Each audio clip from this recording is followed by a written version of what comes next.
ಶಿಡ್ಲಘಟ್ಟ ತಾಲೂಕಿನ ಶಿಶು ಅಭಿವೃದ್ಧಿ ಯೋಜನಾ ಇಲಾಖೆಯಲ್ಲಿ ಖಾಲಿ ಇರುವ 5 ಅಂಗನವಾಡಿ ಕೇಂದ್ರಗಳ ಕಾರ್ಯಕರ್ತೆಯರ ಹುದ್ದೆಗಳಾದರೆ ಇನ್ನು 35 ಅಂಗನವಾಡಿ ಕೇಂದ್ರಗಳ ಸಹಾಯಕಿಯರ ಹುದ್ದೆಗಳಿಗೆ ಸ್ಥಳೀಯ ಮಹಿಳಾ ಅಭ್ಯರ್ಥಿಗಳು ಮತ್ತು ಲಿಂಗತ್ವ ಅಲ್ಪಸಂಖ್ಯಾತರಿಂದ ಅರ್ಜಿ ಆಹ್ವಾನಿಸಲಾಗಿದೆ ಎಂದು ಶಿಶು ಅಭಿವೃದ್ಧಿ ಯೋಜನಾ ಇಲಾಖೆಯ ಅಧಿಕಾರಿ ವಿದ್ಯಾ ವಸ್ತ್ರದ್ ಅವರು ತಿಳಿಸಿದ್ದಾರೆ. ಶಿಡ್ಲಘಟ್ಟ ತಾಲೂಕಿನ ಗ್ರಾಮ ಪಂಚಾಯಿತಿಗಳ ಹಲವು ಹಳ್ಳಿಗಳಿಗೆ ಕಾರ್ಯಕರ್ತೆಯರು ಹಾಗೂ ಸಹಾಯಕಿಯರ ಹುದ್ದೆಗಳಿಗೆ ಅರ್ಜಿಗಳನ್ನು ಸಲ್ಲಿಸಲು ಅವಕಾಶ ನೀಡಲಾಗಿದೆ. ಇನ್ನು ಈ ಅರ್ಜಿಗಳನ್ನು ಸಲ್ಲಿಸೋದಕ್ಕೆ ವಿದ್ಯಾರ್ಹತೆ ಅಂಗನವಾಡಿ ಕಾರ್ಯಕರ್ತೆಯರಿಗೆ ದ್ವಿತೀಯ PUC ಉತ್ತೀರ್ಣರಾಗಿರಬೇಕು ಹಾಗೂ 35 ವರ್ಷದ ಒಳಗಿರಬೇಕು. ಅಂಗನವಾಡಿ ಕೇಂದ್ರಗಳ ಸಹಾಯಕಿಯರ ಹುದ್ದೆಗಳಿಗೆ 35 ವರ್ಷ ವಯಸ್ಸಾಗಿರಬೇಕು.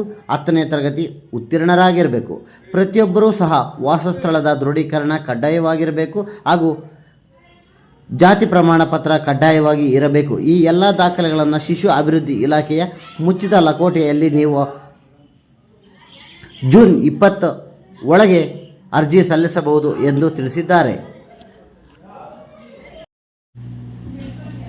ಶಿಡ್ಲಘಟ್ಟ ತಾಲೂಕಿನಲ್ಲಿ ಶಿಶು ಅಭಿವೃದ್ಧಿ ಯೋಜನೆ ವ್ಯಾಪ್ತಿಯಲ್ಲಿ ಖಾಲಿ ಇರುವ ಅಂಗನವಾಡಿ ಕಾರ್ಯಕರ್ತೆಯರು 5 ಅಂಗನವಾಡಿ ಕಾರ್ಯಕರ್ತೆಯರ ಹುದ್ದೆಗಳು ಮತ್ತು 35 ಅಂಗನವಾಡಿ ಸಹಾಯಕಿಯರ ಹುದ್ದೆಗಳು ಖಾಲಿ ಇರ್ತವೆ. ಅದಕ್ಕೆ ಈಗಾಗಲೇ ಪ್ರಕಟಣೆಯನ್ನು ಹೊರಡಿಸಲಾಗಿದೆ. ಈ ಸಲ ಭೌತಿಕವಾಗಿ ಅರ್ಜಿಗಳನ್ನು ಕಾಲ್ ಫಾರ್ ಮಾಡಲಾಗಿದೆ. ಇದಕ್ಕೆ ಕಾರ್ಯಕರ್ತೆ ಹುದ್ದೆಗೆ PUC ಆದವರು ಅರ್ಜಿ ಸಲ್ಲಿಸ್ಬೋದು. ಸ್ಥಳೀಯರಾಗಿರಬೇಕು, 35 ವರ್ಷದ ಒಳಗಡೆ ಆಗಿರಬೇಕು.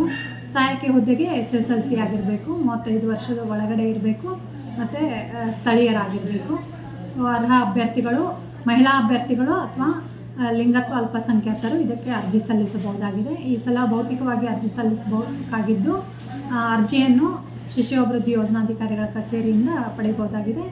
ಮತ್ತು ವಾಸಸ್ಥಳ ದೃಢೀಕರಣವನ್ನು ಕಂಪಲ್ಸರಿ ಹಾಕಬೇಕಾಗುತ್ತೆ ಸ್ಥಳೀಯರು ಅಂತ ಹೇಳಲಿಕ್ಕೆ. ಅಂಗವಿಕಲರಿದ್ದಲ್ಲಿ ಅಂಗವಿಕಲ ಸರ್ಟಿಫಿಕೇಟ್ ಹಾಕಬೇಕಾಗುತ್ತೆ. ವಿಧವೆಯರಿದ್ದಲ್ಲಿ ಗಂಡನ ಮರಣ ಪ್ರಮಾಣ ಪತ್ರ ಅಥವಾ ವಿಧವಾ ಸರ್ಟಿಫಿಕೇಟು ಹಾಕಬೇಕಾಗತ್ತೆ. PUC ಮಾರ್ಕ್ಸ್ ಕಾರ್ಡು ಮತ್ತು SSLC ಮಾರ್ಕ್ಸ್ ಕಾರ್ಡು ಕಂಪಲ್ಸರಿ ಹಾಕಬೇಕಾಗತ್ತೆ. ಒಟ್ಟು ಎಷ್ಟು ಜಾಬ್ಸ್ ವೇಕೆನ್ಸಿ ಇದೆ? 5 ಅಂಗನವಾಡಿ ಕಾರ್ಯಕರ್ತೆಯರ ಹುದ್ದೆಗಳು ಖಾಲಿ ಇದೆ ಶಿಡ್ಲಘಟ್ಟದಲ್ಲಿ. 35 ಅಂಗನವಾಡಿ ಸಹಾಯಕಿಯರ ಹುದ್ದೆಗಳು ಖಾಲಿ ಇದೆ. ಈ ಬಗ್ಗೆ ನಾವು ಪತ್ರಿಕಾ ಪ್ರಕಟಣೆಯನ್ನು ಕೊಟ್ಟಿದ್ದೀವಿ ಹಾಗೂ ಗ್ರಾಮ ಪಂಚಾಯಿತಿ ಏನು ಊರಲ್ಲಿ ಯಾವ ಊರುಗಳಲ್ಲಿ ಖಾಲಿ ಇದೆ ಪ್ರತಿ ಗ್ರಾಮ ಪಂಚಾಯಿತಿ ವ್ಯಾಪ್ತಿಗೂ ನಾವು ನೋಟಿಸ್ ಬೋರ್ಡಲ್ಲಿ ಡಿಸ್ಪ್ಲೇ ಮಾಡೋಕ್ಕೆ ಹಾಕಿದ್ದೀವಿ. ಹಾಗೆ ಸ್ಕೂಲ್ಗಳಲ್ಲಿ ಮತ್ತು ಅಂಗನವಾಡಿ ಮುಂದೆ ಪ್ರಕಟಣೆ ಪಡಿಸಲಿಕ್ಕೆ ನಾಮಫಲಕಗಳಲ್ಲಿ ಡಿಸ್ಪ್ಲೇ ಕೂಡ ಮಾಡಿಸಿದ್ದೀವಿ.